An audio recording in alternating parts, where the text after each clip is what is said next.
കേന്ദ്രമന്ത്രി വി മുരളീധരൻ മത്സരിക്കുന്ന ആറ്റിങ്ങൽ ലോക്സഭാ മണ്ഡലത്തിൽ ബി.ജെ.പി. പ്രവർത്തകർ കൂട്ടത്തോടെ പാർട്ടി വിടുന്നു. OBC മോർച്ച ആറ്റിങ്ങൽ മണ്ഡലം പ്രസിഡന്റ് ഉൾപ്പെടെ 10 പേർ CPI-യുമായി സഹകരിച്ച് പ്രവർത്തിക്കുവാൻ തീരുമാനിച്ചു.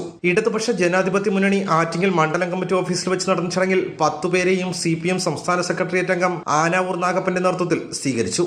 ബൂത്ത് ഭാരവാഹികൾ ഉൾപ്പെടെ 10 പേരാണ് ബി.ജെ.പി. വിട്ടത്. വി മുരളീധരൻ അടക്കമുള്ള സംസ്ഥാനത്തെ ബി.ജെ.പി. നേതാക്കളുടെ നിലപാടിൽ പ്രതിഷേധിച്ചാണ് ബി.ജെ.പി. അംഗത്വം ഉപേക്ഷിക്കുന്നത് പുറത്തു വന്നവർ പറഞ്ഞു. ബി.ജെ.പിയുടെ വിവിധ തലങ്ങളിൽ കഴിഞ്ഞ 4-5 വർഷമായിട്ട് പ്രവർത്തിച്ചുകൊണ്ടിരിക്കുന്നതാണ്. പാർട്ടിയിൽ വളരെയധികം വീർപ്പുമുട്ടൽ അനുഭവിച്ച് ഇപ്പോൾ യഥാർത്ഥത്തിലൊരു സ്വതന്ത്രമായിട്ടുള്ള ഒരു അവസ്ഥയിലേക്ക് വന്നിരിക്കുകയാണ്. കോൺഗ്രസുമായിട്ടുള്ള വൈരം നിലനിൽക്കെ തന്നെ പഞ്ചായത്ത് തലത്തിൽ കോൺഗ്രസുമായിട്ടുള്ള മെമ്പർമാരും ബി.ജെ.പി. മെമ്പർമാരുമായിട്ടുള്ള അവിശുദ്ധ ബന്ധത്തെ പല പ്രാവശ്യം ചോദ്യം ചെയ്യുകയും അവരുടെ ഏരിയ പ്രസിഡന്റ് എന്ന നിലയിൽ അതിൽ ഇടപെടുകയും ചെയ്തു. ഉപരി കമ്മിറ്റിയിൽ നിരവധി പ്രാവശ്യം ആ നടപടികൾ ഉണ്ടാവണം, തെറ്റുതിരുത്തൽ ഉണ്ടാവണമെന്ന് ആവശ്യപ്പെട്ടിട്ട് ആറ്റിങ്ങൽ മണ്ഡലത്തിലെയും തിരുവനന്തപുരം ജില്ലയിലെയും പ്രധാനപ്പെട്ട നേതാക്കളൊന്നും ചെവിക്കൊള്ളാതെ വന്നൊരവസ്ഥ വന്നതുകൊണ്ടാണ് ഞങ്ങളിപ്പോൾ ഈ തീരുമാനമെടുത്തത്. അതിൽ വന്നതിന് ശേഷം നമ്മൾ അനുഭവിച്ച പ്രയാസങ്ങൾ നിരവധിയാണ്. പാർട്ടിയുടെ ഒരു തലത്തിൽ നിന്നുള്ള ഒരു സഹായങ്ങളും കിട്ടിയിട്ടില്ല. മാത്രമല്ല അവർക്ക് അതിലൊന്നും പാർട്ടി വളരുന്നതോ അല്ലെങ്കിൽ ജനങ്ങൾക്ക് ഉപകാരപ്രദമായ എന്തെങ്കിലും കാര്യങ്ങൾ ചെയ്യുന്നതിലും അല്ല ലക്ഷ്യം. അവർക്ക് ഉപരി കമ്മിലുള്ള നേതാക്കളുടെ ലക്ഷ്യം എന്ന് പറയുന്നത് പാർട്ടിയിൽ നിന്ന് ലഭിക്കുന്ന ഫണ്ടും ഇലക്ഷൻ ആകുമ്പോൾ കിട്ടുന്ന ഫണ്ടും എങ്ങനെ അവരുടെ പരിധിക്കാക്കാം, അത് വെച്ച് പ്രവർത്തിക്കാം എന്നുള്ളതിലാണ്. ആറ്റിങ്ങൽ ലോക്സഭാ മണ്ഡലത്തിലെ വക്കം പഞ്ചായത്തിൽ പെടുന്നവരാണ് കഴിഞ്ഞ ദിവസം പാർട്ടി വിട്ടത്.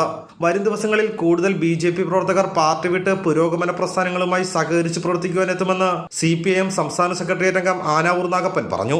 ബി.ജെ.പിക്കകത്തുള്ള രൂക്ഷമായ വിഭാഗീയത അത് ഈ മണ്ഡലത്തിൻ്റെ വിവിധ മേഖലകളിൽ പ്രതിഫലിക്കുന്നുണ്ട്. വരുന്ന ആളുകളിലും ബി.ജെ.പിയിലെ നിരവധി ആളുകൾ പ്രവർത്തകർ ആ പാർട്ടി വിട്ട് ഇടതുപക്ഷ പ്രസ്ഥാനങ്ങളുമായി സഹകരിച്ച് പ്രവർത്തിക്കുന്ന അവസ്ഥ ഈ മണ്ഡലത്തിൽ ആറ്റിങ്ങൽ മണ്ഡലത്തിൽ നിങ്ങൾക്ക് കാണാനാവും. അതിൻ്റെ വിശദാംശങ്ങളിലേക്ക് ഞാൻ ഈ ഘട്ടത്തിൽ കടക്കുന്നില്ല. നമ്മുടെ നാടിന് കേന്ദ്രമന്ത്രി എന്ന നിലയിൽ യാതൊരു പ്രയോജനവും ഇന്നലെ വരെ നൽകാത്ത ഒരാളാണ്, ചെയ്യാത്ത ഒരാളാണ്. ആറ്റിങ്ങൽ മണ്ഡലത്തിലിപ്പോൾ സ്ഥാനാർത്ഥിയായി ബി.ജെ.പിയുടെ പേരിൽ മത്സരിക്കുന്നത്.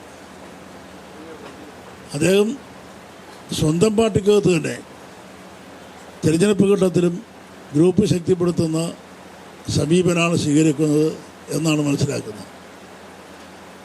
ഇത് ബി.ജെ.പിയെ തന്നെ ഗുരുതരമായ പ്രതിസന്ധിയിലേക്ക് എത്തിക്കും ഈ പ്രദേശത്ത് എന്നത് വരും നാളുകളിൽ കാണാനാവും എന്ന് ഞാൻ കരുതുവാണ്. ആറ്റിങ്ങലിൽ വിപുലമായ രാഷ്ട്രീയ വിശദീകരണ യോഗം നടത്തി ബി.ജെ.പി. വിട്ടുവരുന്നവരെ സ്വീകരിക്കുമെന്നും അദ്ദേഹം വ്യക്തമാക്കി. ആറ്റിങ്ങലിൽ കാണുന്നത് വി മുരളീധരൻ ഇഫക്റ്റ് ആണെന്ന് വാർത്താ സമ്മേളനത്തിൽ പങ്കെടുത്ത A.R. റഹീം MP പരിഹസിച്ചു. യഥാർത്ഥത്തിൽ മുരളീധരൻ എഫക്റ്റാണ്, ബി.ജെ.പി. സ്ഥാനാർത്ഥിയുടെ എഫക്റ്റാണ്. ബി.ജെ.പിയിലെ ഈ കേരളത്തിന് വേണ്ടി ഒന്നും അദ്ദേഹം ചെയ്തിട്ടില്ല എന്ന് മാത്രമല്ല, അദ്ദേഹത്തിൻ്റെ പാർട്ടിയിൽ തന്നെ വിഭാഗീയതയാണ് അദ്ദേഹത്തിൻ്റെ സംഭാവന. ആകെ നല്ല തികഞ്ഞ ഗ്രൂപ്പ്, ബി.ജെ.പിയിലെ ഗ്രൂപ്പിൻ്റെ ബ്രാൻഡ് അംബാസഡറാണ് അദ്ദേഹം. അപ്പോൾ അതുകൊണ്ട് തന്നെ കേരളത്തിനും അദ്ദേഹം ഗുണം ചെയ്തിട്ടില്ല, അദ്ദേഹത്തിൻ്റെ പാർട്ടിക്കും ഗുണം ചെയ്തിട്ടില്ല എന്നാണ് ഈ കാഴ്ചകൾ വ്യക്തമാക്കുന്നത്. വക്കം പഞ്ചായത്തിലെ ബി.ജെ.പിയുടെ അടിസ്ഥാനം തന്നെ തകർത്തുകൊണ്ടാണ് വരുന്നത് എന്നുള്ളതാണ്. ബി.ജെ.പി. 2ാം സ്ഥാനത്തുള്ള പഞ്ചായത്താണ് വക്കം. ആ പഞ്ചായത്തിൽ നിന്നാണ് ബി.ജെ.പിയുടെ അടിതെറ്റുന്നത് എന്നുള്ളതാണ് ഇതിൻ്റെ പ്രാധാന്യം.